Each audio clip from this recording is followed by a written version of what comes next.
Hello students, today we will see the next topic, that is a power transistor symbol, that is nothing but power BJT.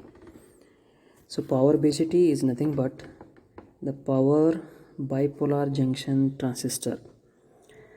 It is a 3-terminal device, namely the emitter, base and collector.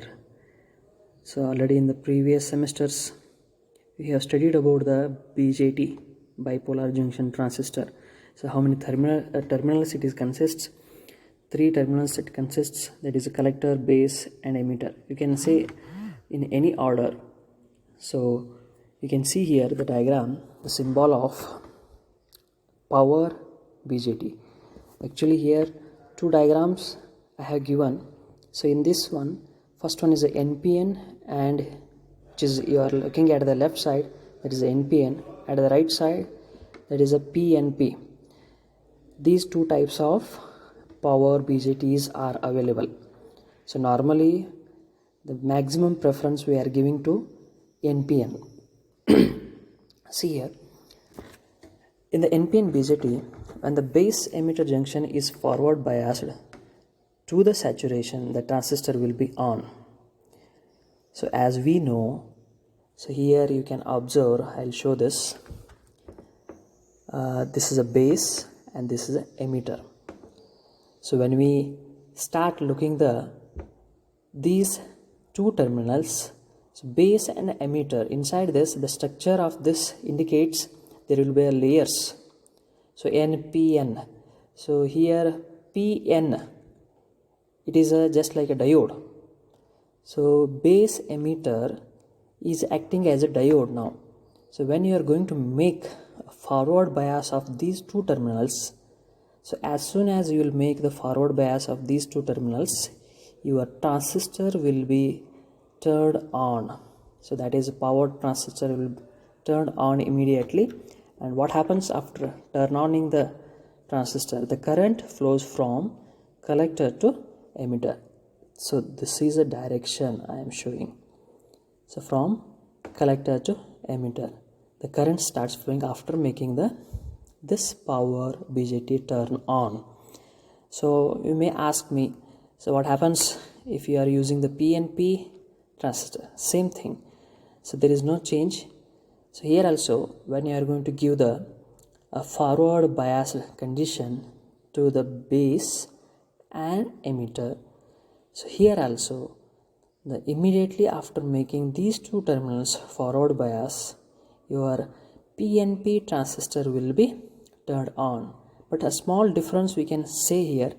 So this side you have seen the current starts flowing from the collector to emitter, and in the PNP what happens after turn on this, the current will start flowing from emitter to collector. This is the direction. So here in the symbol itself they are given the arrow mark. So this is arrow mark and this is arrow mark. So in the NPN transistor, arrow mark is towards emitter, and in the PNP transistor the arrow mark is towards the collector. So these are the symbol of the power BJT, how they will work. It is a simple explanation. Now we will go to the actual structure of the power BJT. We already know what is the structure of the BJT. That was a simple structure. When you go to the power, this is, so in the previous class we have studied about the power diode. So here this is also a power BJT. How this power BJT is having a difference than the simple BJT. So you can look at this diagram. You can see clearly what are the changes have been done of the structure of the simple BJT to the power BJT. So you can observe how many layers you are having. So in the previous power diode also such type of diagram we have gone through. So now this is also that same structure it is having, but when you see the BJT NPN is indicating N is a 1 layer, P is 1 layer and another N is a layer. 3 layers will be there. And PNP, P is 1 layer, N is layer, again P is another layer. So total 3 layers will be there. And how many junctions we are having? 2 junctions. But here in the power BJT, what is happened? See, there will be a 4 junctions. Sorry, there will be a 4 layers. This is the first one, that is N plus layer. This is the second one, that is a P layer. And the third one, this is N minus layer. And the fourth one, this is N plus layer. So obviously, so we have already gone through this. What is the N plus, N minus, P minus? So what is a plus indicating? So this is nothing but doping method. So how much impurities we are adding into the pure semiconductor. If it is a N type of a semiconductor, so when you are adding a number of electrons maximum, so it will carries maximum charge carriers of electrons, so it is called as a heavily doped. So that's why we can call it as a N plus. And here see 2 N plus layers are there. This is N plus, this is another N plus. N minus, it is a lightly doped where number of electrons will be very less. And this is P. So here nothing but we are not mentioned any P plus or P minus. It is moderately doped. Moderately means it is not heavily or it is not lightly doped. It is in between of this. So now I can explain. So NPN transistor, it should be consist only NPN. But why another one layer sir is inserted in this? That is only an important task. It is a key factor. See, this is N, this is a P, and another one is N. NPN. So the NPN, in between the P and N, there is one extra layer. This is I am showing you. So this is N minus. Drift region is created. So as which is created in the power diode. There also we have seen the drift region. So this is acting as a important role in your power BJT. See, when the current starts flowing from emitter to collector, so this is a collector to emitter, it has to travel from the NPN, all the 3 layers. So it is normal operation.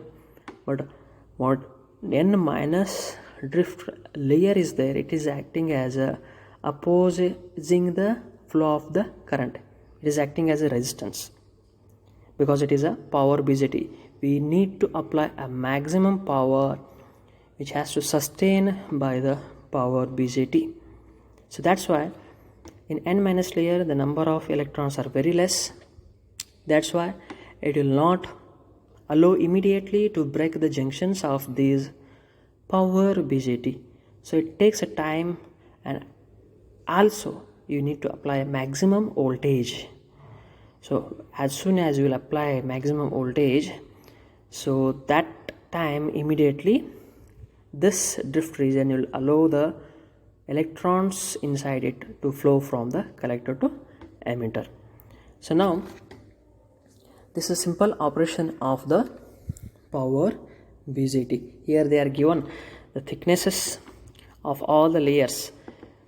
So normally the emitter is 10 micrometer, and here base thickness is 5 to 20 micrometer, and collector to drift region is a 50 to 200 micrometer, and the last one, that is a 250 micrometer. So these are the structure diagram you need to draw exactly in the examination how they are given. And the doping, so heavily doped, how much? 10 raised to 19 per centimeter cube. So this is N plus. So P is a 10 raised to 16 centimeter cube, and N minus, it is 10 raised to 14 centimeter cube, and N plus, it is 10 raised to 19 centimeter cube. You can observe over here N plus at the emitter side and N plus at the collector side. Both doping levels are same, and the base is a 10 raised to 16. It is lightly doped, moderately doped, we can say. This is a simple explanation of the structure of the power BJT.